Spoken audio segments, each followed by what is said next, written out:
Hello everyone, I'm Kate Hill and welcome again to the Adviseable Advantage Property News Update. We do really try and give you honest, balanced, independent commentary and content here. So before we do anything else, please do subscribe to our YouTube channel and hit that notification bell so that you are not missing out on all our further news updates, our suburb analysis reports, our webinars, and all other hints and tips around buying and owning property. And if you're enjoying our free content, please click on that like button too. We really do appreciate it. So this week I will cover off on Australia's performance in a global housing price index, predictions for Australia's economy moving forward, the property inspection crisis in Victoria and Melbourne, the buzz around the Perth property market at the moment, and also the results of another property investment survey. You can then jump to each particular segment that you're interested in if you don't want to watch the whole program. Don't forget that we at Adviseable are out there every day looking at property, analysing property and buying property. We really are at the coalface of what is going on out there, and we are here to help you if you've got any questions at all or you need help buying property. Watch our video here, and it's also listed in the description below for a special national house price feature. To get a more in-depth discussion and analysis on particular locations like Sydney and Melbourne, then please do watch our special city feature videos. To put our housing market into perspective, which I think is always a good thing to do, right? You may have heard also that the Australian housing market is now ranked in the top 20 globally for growth. And this is according to the Knight Frank Global House Price Index. They are a global property consultancy with headquarters in London. The half-year ranking, which tracks the movement in residential prices across 56 countries and territories worldwide, confirmed that Australian property prices had increased 6% overall in the financial year 2020. This position is 37 places higher than last year and puts Australia's ranking at number 19 globally.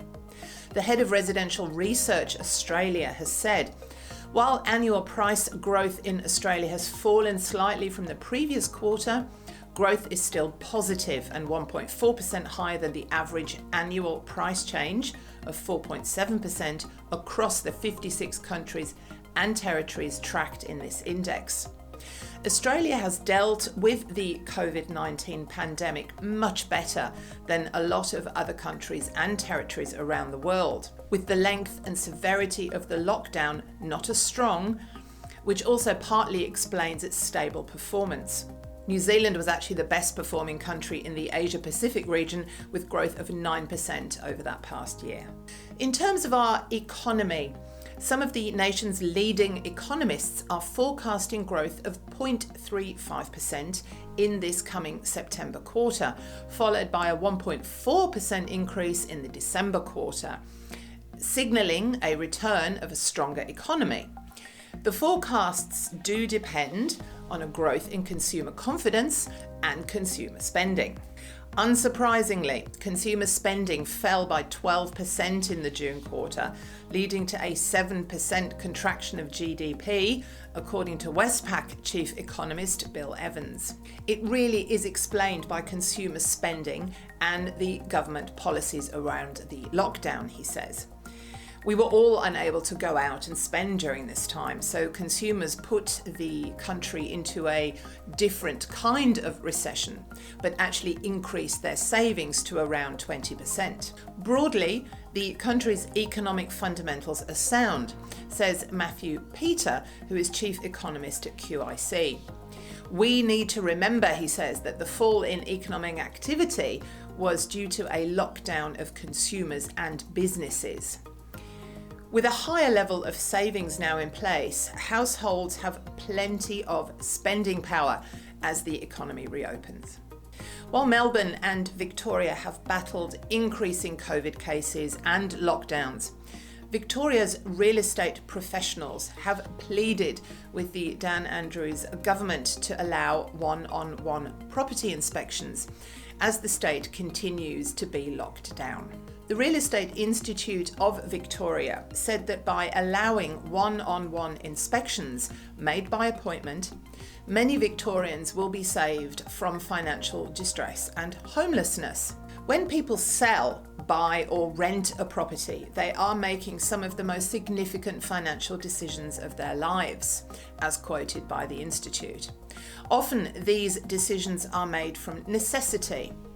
The Real Estate Institute is seeing firsthand the financial devastation many people are facing when they can't sell their asset. An open statement from the body said, adding that without inspections, buying and leasing cannot proceed, keeping many people out of appropriate housing and pushing many vendors, investors and renters to the brink. According to the Real Estate Institute, one-on-one inspections with an agent will allow people to buy, sell or lease under COVID-safe guidelines. There were, of course, already strict measures in place by the industry in stage 3 of the lockdown, and they say that it's really about people, buyers and vendors and tenants alike. Allowing private inspection means that the market will be ready for revival when the time is right.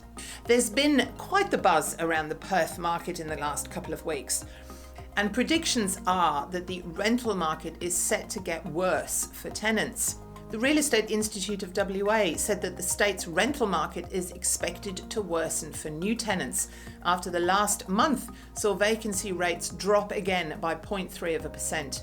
This, combined with the extension to the emergency tenancy laws by the WA government, is increasing the struggle for tenants who are yet to find a property. The WA Real Estate Institute president said that in just 2 months, Perth's vacancy rate has gone from 2% to 1.3%, and this is expected to continue to tighten over the coming months. This has actually been a trend across many economically sound areas across the country and is reporting by a lot of the agents that I'm speaking to for sure. This could, of course, be good news for landlords in the medium to long term. The pattern at the moment is that sitting tenants are very unlikely to move or adjust their household size, as they are pretty much paying below market rents at the moment. In addition to that, they are seeing an influx of people trying to find a new rental property in a market with a very low vacancy rate. Adding to the shortage is the fact that many investors out there are sitting tight in wait and see mode and are not adding to the supply. The 2020 Property Investment Professionals of Australia's annual Property Investment Sentiment Survey has been released. So this survey is quite a rare and detailed portrait of Australia's residential property investors and how they think. PIPA report that while there is no doubt that 2020 has been one of the toughest in living memory for everyone around the globe, property investors have remained stoic in the face of the unprecedented uncertainty that we are all experiencing. So in the survey, about 67% of investors believe that now is a good time to invest in residential property, which is down from 82% in 2019, and obviously a direct impact of the pandemic. However, as we have reported before, the property market is continuing to show its resilience, with prices generally stable in most parts of the nation and even growing in some others. More than 17% of survey respondents say COVID-19 has made them consider moving to another location, with the main reasons being improved lifestyle factors at 78%, working from home in the future at 46%, and housing affordability at 40%. Regional locations are most certainly set to benefit from plenty of new residents, with investors indicating their top locations to migrate to as regional New South Wales 21%, regional Queensland 18%, Brisbane 16%, and regional Victoria 14%.